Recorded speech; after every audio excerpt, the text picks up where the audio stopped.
Salut à tous, on débute cette semaine ensemble sur Bitcoin, on va répondre à plusieurs questions. Est-ce que cette petite ascension ici qui nous a ramené autour des 96 000 $ est terminée? Est-ce que maintenant on retourne chercher les 74 000 $ ou est-ce qu'au contraire on vient chercher un repli comme ça en vue d'aller chercher des objectifs qui sont plus hauts? Donc objectif plus haut c'est 100 000 $ et 110 000 $. Donc on va répondre à cette question.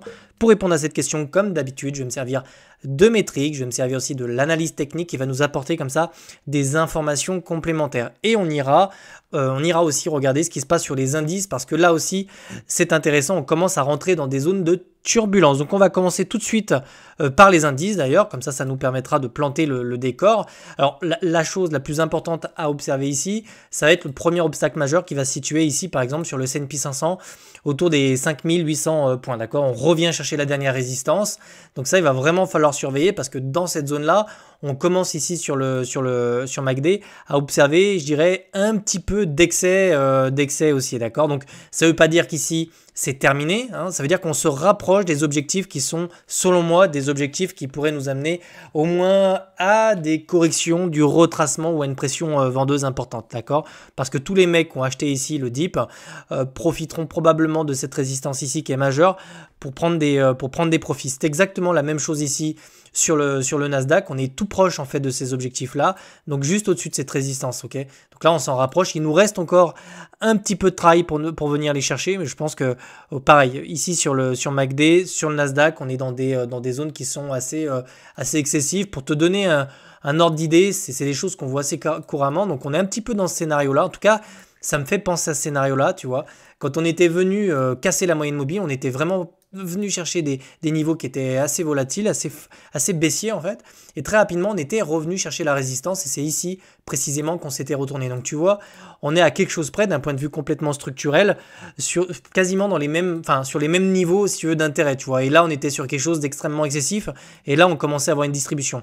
Donc c'est ça que je vais surveiller moi sur Bitcoin et sur les indices. Donc sache qu'ici, si on a ce type de correction sur les indices, on a de grandes chances que ça se répercute un petit peu sur Bitcoin, même si on a vu que les derniers temps, Bitcoin était moins sensible à ce qui se passait sur les indices, d'accord? Donc attention, on n'y est pas encore, d'accord? Mais on commence à rentrer dans des zones qui pourraient être extrêmement dangereuses pour nos indices et donc paradoxalement, sur les crypto-monnaies, d'accord? Alors maintenant, on va passer sur Bitcoin. Quels sont les niveaux de premiers ordres et les niveaux psychologiques qu'il faut surveiller sur Bitcoin? Eh bien, le premier, et on l'a déjà abordé, hein, donc je continue à mettre à jour cette analyse technique, mais c'est toujours la même depuis qu'on est venu chercher le bottom ici autour des 75 000 $. La première target, elle se situe ici. Alors la première, c'était la cassure des 88 000, mais c'était plus un niveau de validation. Mais le premier objectif de profit, c'est celui-là. Alors moi précisément, je m'attends vraiment à ce qu'on vienne chercher la mèche qui se situe là dans les prochains jours. C'est clairement l'objectif, ça peut être fait assez rapidement parce qu'on a bientôt des objectifs qui vont sortir macroéconomiques cette semaine. Mercredi, on a le FOMC et tout. Ça pourrait se faire peut-être avant ou ça pourrait se faire après en fonction des news à voir. Mais vraiment, le premier objectif de profit se situe vraiment sur ces niveaux-là. 99 000 si tu veux, 400 $. Le deuxième objectif, qui est un objectif, hein. Ça ne veut pas dire qu'on va aller le chercher, mais c'est ce qu'on anticipe en vue de prendre d'autres profits, se situe autour des 110 000 $, d'accord? Donc, ils ne sont pas au doigt mouillé, ces objectifs. Je t'ai déjà expliqué pourquoi je les place ici. Je me sers vraiment de la carte des liquidités qui peut nous donner des niveaux d'intérêt qui marchent très souvent sur des niveaux d'intérêt comme ça, sur lesquels on peut se retourner. Donc, je vais passer en 6 mois et je vais te montrer ça. Donc, tu vois qu'on a laissé énormément de liquidités ici, autour des 100 000 $. Donc il n'y a pas un monde en fait où on les laisse traîner selon moi. Vraiment, il nous faut pas grand chose sur le spot pour venir déclencher les ordres sur les produits dérivés. Donc vraiment, ici les 100 000 $, selon moi, ce sera la première zone de vente, d'accord, et de profit. Et la deuxième se situe autour des 110 000. Alors si tu veux mon avis, je l'ai déjà expliqué, mais l'idée c'est de venir chercher la zone des 100 000, ensuite de retracer, d'accord, d'accumuler des stops encore et des shorts un petit peu plus haut dans l'objectif d'aller chercher derrière les 110 000 en se servant en fait de toutes les liquidités qui seront déposées en fait dans les order books, d'accord?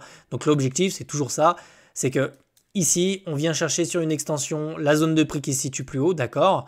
On commence à corriger, on se fait rejeter sur les niveaux qui se situent là. On vient chercher, j'enlève mon aimant, on vient chercher une zone par exemple sous le niveau qui est là, d'accord? Et puis ensuite on revient chercher la dernière localisation. Alors je te dessine ça au doigt mouillé, hein, d'accord? Parce que je connais pas les structures qu'on va avoir dans les prochains jours, mais c'est des choses qu'on voit couramment. Et l'idée c'est de vraiment venir chercher un creux ascendant, comme on est venu chercher en fait une résistance ascendante, en vue d'aller chercher en fait notre objectif qui se situe vraiment autour des 110 000. D'accord? Alors, ce qu'il faut évidemment surveiller, c'est la zone dans laquelle on évolue. Ok? On doit absolument revenir chercher cette zone-là parce que si on commence à faire un truc comme ça, qu'on a vraiment du mal et qu'on casse ce niveau-là et qu'on commence à se faire rejeter sur ces niveaux-là, ce ne sera pas très très bon. D'accord? C'est absolument pas le niveau que j'ai en tête. C'est pas l'objectif que j'ai en tête, mais c'est quelque chose qu'on peut observer. D'accord? Là, on a un premier objectif. Il n'est pas dit qu'on vienne chercher le deuxième. Moi, je pense qu'on ira le chercher parce que macroéconomiquement et techniquement, je vois plutôt des choses qui vont en ce sens-là. Mais techniquement ici, tu es censé avoir pris des profits si tu as acheté le dip qui est là, d'accord? Alors, deuxième chose qui me dit qu'on va avoir cette jambe haussière pour venir chercher les 100 000 $, c'est ça, c'est ce qui se passe ici sur MACD. C'est extrêmement positif, donc là tu vois, on a vraiment un MACD qui baisse, donc ça c'est plutôt enfin, ça nous donne une information. Quand on a un indicateur de tendance comme MACD qui baisse comme ça de façon discontinue, alors même qu'on tient les niveaux, c'est-à-dire les niveaux des 94 000 $, ça nous montre qu'en fait, sur ces niveaux-là, on est extrêmement solide, d'accord? Très souvent, quand on a ce genre de configuration, derrière, on vient chercher un niveau qui est plus élevé. Par exemple, ici, tu vois qu'on avait quelque chose qui montait. Et ici, à côté de ça, on avait un MACD qui plongeait littéralement. On est même venu chercher des niveaux qui étaient extrêmement négatifs, d'accord? Et on est vraiment venu chercher notre sommet bien plus tard quand on a eu la fameuse double divergence directive. Ça, tu l'apprends sur BitLearn, la double divergence directive. Donc ici, je m'attends vraiment à avoir ce type de configuration avec une double divergence et éventuellement venir chercher soit l'objectif qui se situe là sur la double divergence, soit l'objectif qui se situe là sur la double divergence. Mais quoi qu'il arrive, sur cette structure-là, on n'a pas pour moi de retournement ou quoi que ce soit. On est toujours dans une pattern de continuation et ça se voit très bien quand on est en 4 heures. On voit qu'on récupère assez vite le momentum. Tu vois, on est toujours sur une trend haussière, on vient chercher des niveaux, on vient chercher le bas du canal et on le réintègre assez rapidement. Donc pour moi, ça, c'est toujours des structures de continuation haussière comme ce plateau-là, d'accord? Donc globalement, donc je vais repasser en daily. Globalement, c'est ça. L'objectif ici, c'est vraiment d'aller chercher une double divergence pour venir chercher les liquidités qui se situent autour des 100 000 $, probablement dans la semaine, d'accord? C'est un objectif qu'on peut faire rapidement. On peut aller voir également ce qui se passe sur le sentiment de marché. Sentiment de marché, c'est quoi? C'est les produits dérivés. C'est savoir si les traders sont plutôt plongés dans l'incertitude ou s'ils ont des convictions. D'accord? Ça, c'est extrêmement intéressant. Et ce qu'on peut voir, c'est qu'ici, ils sont quand même plutôt timides en fait sur les niveaux de prix actuels. Donc ça aussi, ça va dans le sens d'une continuation haussière. C'est-à-dire que dès qu'on a des moments où ça hésite un petit peu, les mecs coupent littéralement toute leur position. On le voit ici, ça c'est les intérêts qui diminuent, donc des positions qui se coupent. Je suis pas sûr que ce soit des liquidations. Pour moi, c'est vraiment des mecs qui disent « Oula, ça pue, on va plutôt clôturer nos positions, d'accord ?» Et très souvent, même sur ces niveaux-là, on voit un funding qui se rapproche de la neutralité, voire qui devient quasiment neutre. Donc ça aussi, ça nous montre que sur les prix actuels, là, tu en as beaucoup qui ont peur en fait de voir un M-top ou quelque chose comme ça, d'accord? Un M-top, tu sais, je vais pas te l'apprendre, hein, je pense que tu sais plus ou moins ce que c'est, mais c'est vraiment revenir chercher un niveau qui est là, puis ensuite descendre beaucoup plus bas, d'accord? On le verrait par exemple en weekly, j'ai pas le weekly ici, mais je vais te montrer les patterns que certains peuvent observer. Certains, à mon avis, appréhendent ce type de structure, c'est-à-dire on vient chercher un top plus bas que le précédent, puis ensuite on se ravale, on casse, et puis on a un M-top.